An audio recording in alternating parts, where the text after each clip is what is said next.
everyone. Jake here. Let's have a little chat. I want to talk about my darkest day. Recently, I had a job, something I absolutely loved, something that I'd spent years cultivating a culture, building up a program for. It was with a nonprofit. Unfortunately, due to funding issues, the entire position was terminated, and I found myself without a job. One thing that the company, the one thing the organization had done was assured me that they had paid into unemployment insurance. So in my termination letter, where the job was literally explained to me that it was going away, they let me know that they had specifically paid into this unemployment. Now, if you're not familiar with what unemployment does here in the United States, it's basically like a buffer from when you go from one job and you've not gotten fired. So it's not like you're showing up to work drunk or not doing something and you get fired. If you're fired and terminated because you were doing something wrong, unemployment insurance is generally not available to you. But if you are let go for whatever reason or no fault of your own, this unemployment insurance is a buffer and they will literally pay you at a weekly rate, generally way less than what you were making. But like I said, it's a buffer. So until you find that next job. So I was confident that I would be able to keep receiving pay while I look for work. And I still had time between the time that my job was ending and, when I got the actual letter. So I had some time to find a new position. Unfortunately for me, I ended up getting sick. I had started feeling really weak, really, really strange, and just not up to par for pretty much no reason. And what had happened was I got a bacterial infection.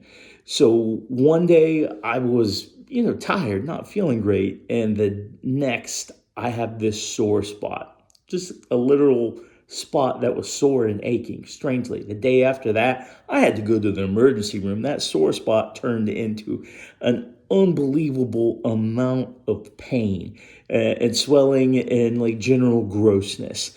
I won't go into a whole lot of details, but boys, this was a special kind of pain. A special kind of pain, generally only reserved for men. This ended up sending me in the hospital for 2 weeks, right at the time that my job was literally ending. However, while I'm sitting there in the hospital, while I'm going into surgery to have this bacterial infection drained in a very sensitive area with a cut that I'm told was like 12 centimeters long, I, I'm thinking to myself, I have this unemployment insurance that's going to take care of my family, that's going to keep paying my bills. I'm in pain. I need some recovery time. And I end up going home and I cannot work. I literally can't work. I'm recovering from surgery. I had a bacterial infection. They had to go in and clean it out the hard way. And it was a huge cut. I had like this tube that was like suctioning things together. It was super gross, super painful. And I needed time to recover. So I applied for the unemployment insurance and immediately got denied.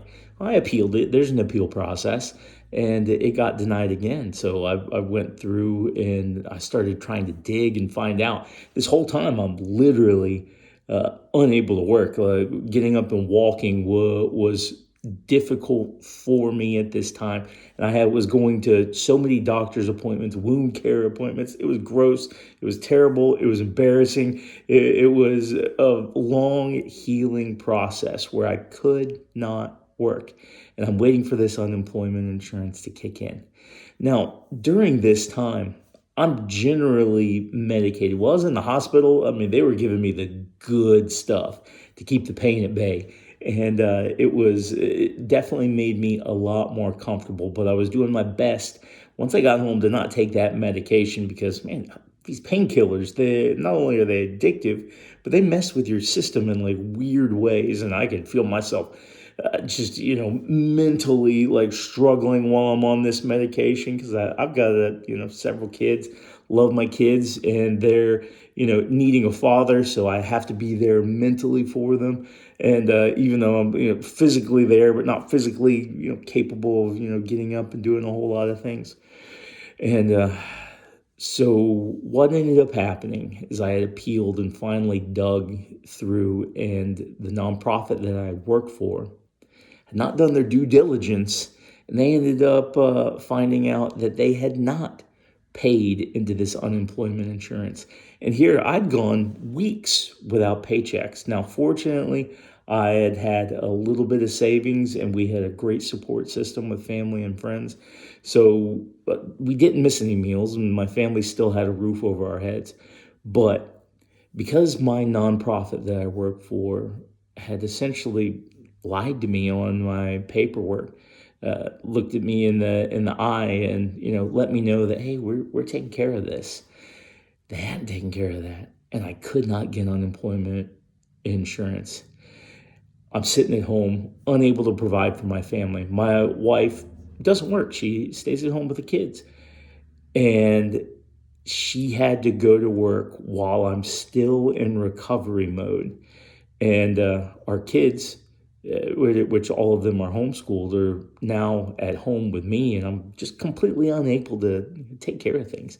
This was a dark, dark day, and something that, I've thought a lot about over and over, how we treat one another. And whether it's just a flippant, oh, you know what, I forgot, or, I'm going to take care of you, and then stepping back and not doing these things. It's important that we stay honest with one another. And lying has no place in our culture. And even a lie through, kind of omission, not telling the whole truth, or maybe, telling someone, oh yeah, I'm going to do this with the intent to do it, but, not following through. Or maybe saying, yeah, definitely, this is going to happen, this is getting done, and not making sure that, you had all the foundations in place and all your ducks in a row to actually say that thing. Because what happened to my family is we were thrown into a state of poverty that's, just really difficult to bounce back from. And it's important that we not only prepare for these things, but just keep an outlook on life that you trust people and you give people the benefit of the doubt. But I remember working for the military as a contractor, and the military had a saying, trust but verify. That means you trust the person next to you. But when they say, hey, you know what, I've got in this backpack, I've got our food for the next week. And you hear that and you say to yourself, yeah, you know what, he's got a backpack with food for the next week, but let me take a look. Let me check. I trust what you say, but I'm going to verify what you say. I think we're at a place in our culture where we always have to be that way. We have to verify what people say to us, because people, whether they realize it or not, will lie to you. And that is just not okay. But it's where we are as a culture. It's sad. It's tough. But what I want to talk about today, what I want to reiterate, is don't be that guy. Be the guy that's dependable. Be the guy that you can rely, others can rely on. Be a giver. Like in a world where it's really easy to take, where it's really easy to, always have your hand out. There's nothing wrong with needing help. It's like, Lord knows I've needed plenty of help, and people put stuff in my hand when it was out more than once. But I also do my best to be a giver. Give more than you take. Because if we have a world full of takers and no one there to give, the world is going to implode. Things will stop. But if we have a world full of givers, then that means that the place that we live, the world that we live in, is going to be so much better. Now, I know I post a lot of fun videos, harmonica related videos, and like I've tried to expand into things like that I'm interested in, hot sauces, pocket knives, stuff that I really enjoy, and some of it's resonated and others hasn't. I love the harmonica. But one of the best things about posting harmonica videos and being part of the harmonica online community is the interaction I have with other people. That's one of the main reasons I do it. Yes, it does make me money, but I promise you, posting harmonica videos and pictures that only get 1,000 views, maybe 50 to 100,000 views, isn't going to make you rich. I do it because I enjoy it. I want to give back to the community. I want kids like I was to pick up a harmonica and be interested and allow the music that they make to take them to, unique places where they can meet amazing people and have fun experiences. That is one thing that I give. Let's be givers. Let's be honest. For the love of all things, like be honest with people. Be a giver. If you find yourself at a place where you can take, make a note of that. Say, hey, I got help right here. What can I do to not just pay it forward, but to go that extra mile to help someone, to create something, to build something? Let's stop thinking about what is it that I can get from this thing or this person, and think about what you can give. And if you're in a position where someone that you know is hurting, someone that you know is literally lost their job, laying in the hospital, wondering where they're going to pay their bills, don't ignore that person. I'm not personally asking for anything for myself right now. I don't want you to feel sorry for me. It's like, as you can see, I'm happy. I'm relatively healthy. I still got some weight to lose, but I've been a little less chunky than I normally am. I've been feeling great. Been making lots of content, and it's fun. I've been interacting with the community. But when you see someone that's hurting and needs some help, don't be there to take advantage of them. And by all means, if you tell them something, tell them that you're going to do something, follow through. And if you have the authority over them to provide them with something and you don't, you know what? Shame on you. It's like I'm not the one that believes in karma. I think that's stupid. What I do believe is that there are blessings and there are curses for people. I just want you to know that if you have done something to hurt someone and their family, I fully believe that at a point in time, you are going to get what's coming to you 150%. So let's pause. Let's be honest with one another. Let's take care of one another. Be a giver. Give way more than you take. That's what I want to talk about today. Thanks for watching. You watch this whole thing. I know it's a long video. I know it's way different than what I normally do. I do love the harmonica, but I also love the interactions. Interact with me. Drop a comment. Let me know what you think about this video. Let me know what you think about this content.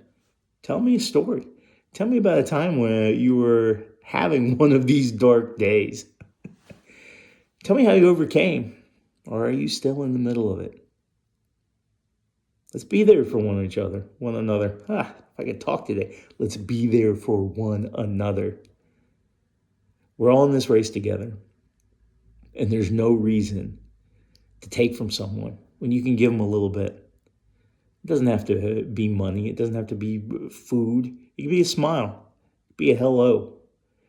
It could be a, hey, you know what? I have this thing that I built, and I want you to be a part of it. I want you to enjoy this. Be a giver. Take less. Give more.